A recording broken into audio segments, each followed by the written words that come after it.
But I would encourage you to think a little bit about what that really means. Have I got 5 more minutes? So let's switch gears a little bit. How do you do projects at the moment? You start off, right, with a business area that you're going to go and focus on, and you go and baseline it, right? Find out how bad it is. And then you go off and you come up with a set of to-be process definitions. Is that what you do? Anybody do anything different? You're a very difficult audience to interact with because you're all sitting back here going... Because I tell you what, this will ensure that you get what you've got already, but with go faster stripes on it. Yeah. I'll be brief.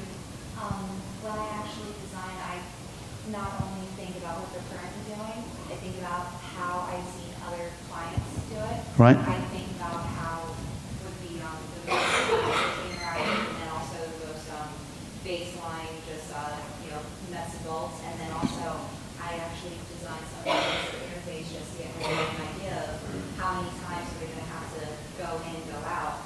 That way I know where we're going. I think you're on the right sort of track. I sort of put it like this.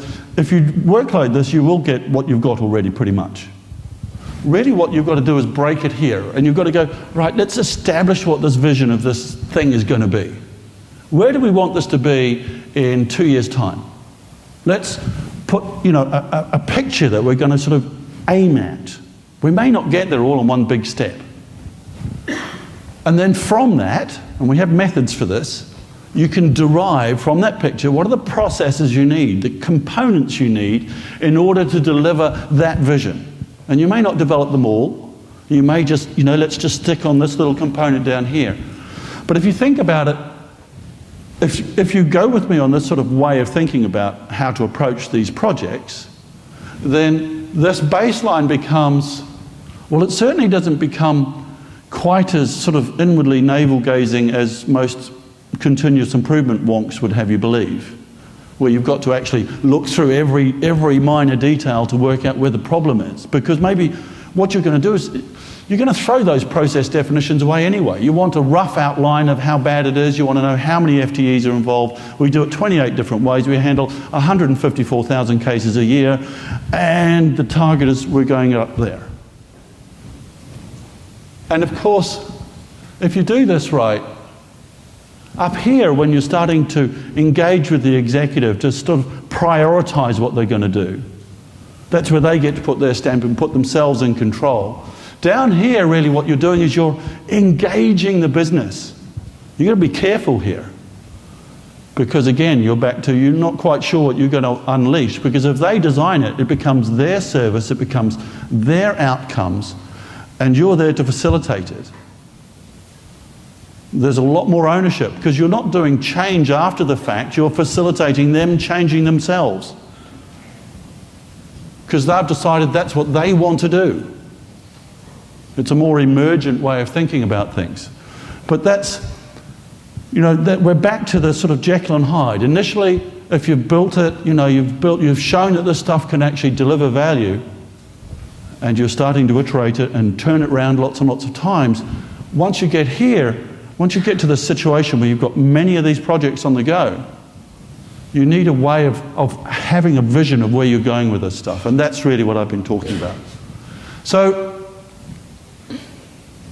one, I think, or two last slides. In a way, I've been walking through this as a sort of workshop format. I do this sometimes with a couple of hundred people in the room or 150 people in the room, split them into 10 teams, and you set up a quasi-competitive exercise where I'm saying, well, tell me, how does this service, whatever it is we're designing, how does it sit in the context of the market? What's the comparisons for it?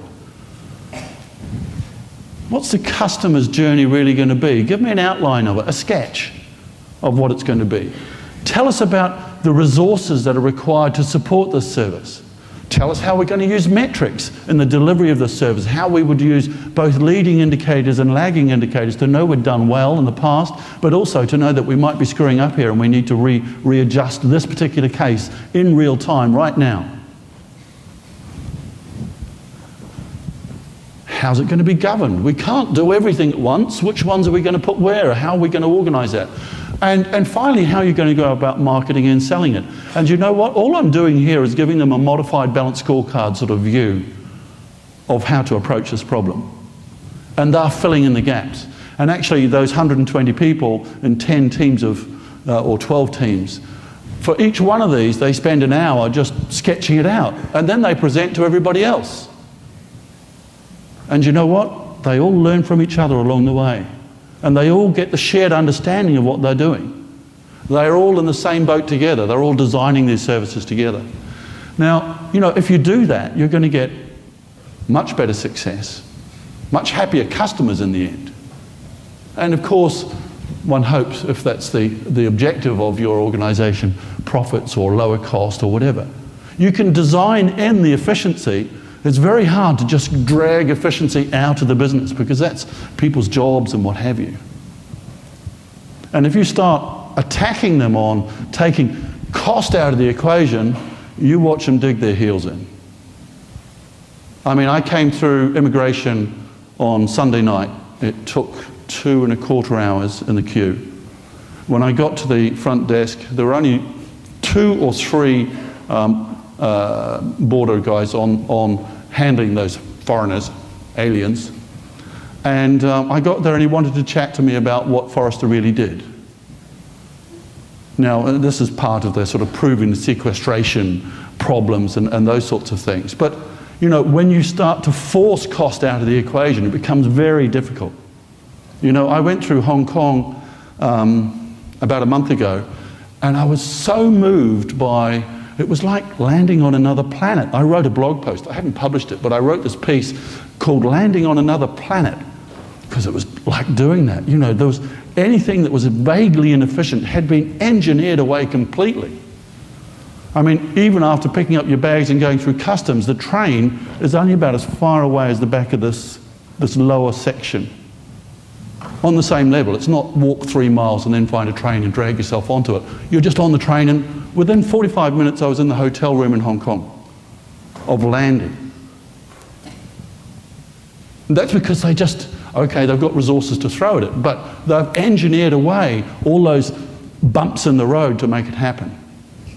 So the point is here, look, without vision, you get confusion.